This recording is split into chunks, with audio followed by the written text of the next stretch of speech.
လေးကျွန်တော်တစ်ခုလောက်မေးလို့ရတာကျွန်တော်ပကြီးလေးလာနေရတယ်အဲ့ဒါကျွန်တော်အယောင်သဘောတရားလေးနဲ့ရှင်းပြပေးတယ်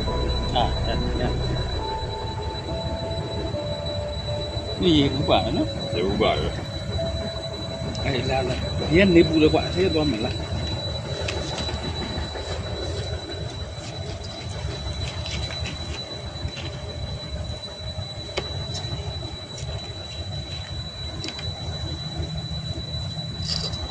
นั่นน่ะ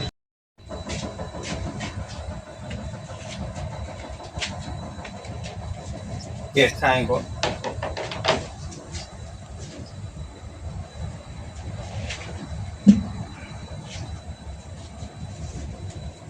เราเสียชี้อะไรเนี่ยซะ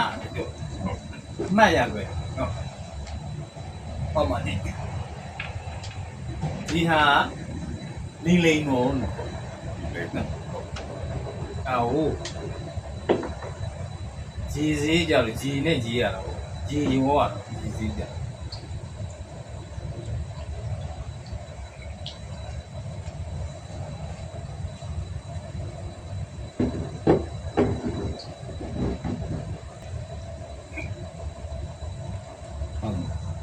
ဟောတယ်ကိုချက်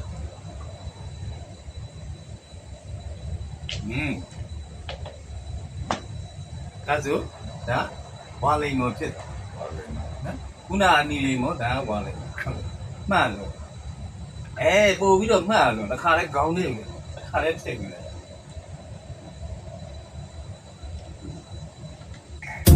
ဒီ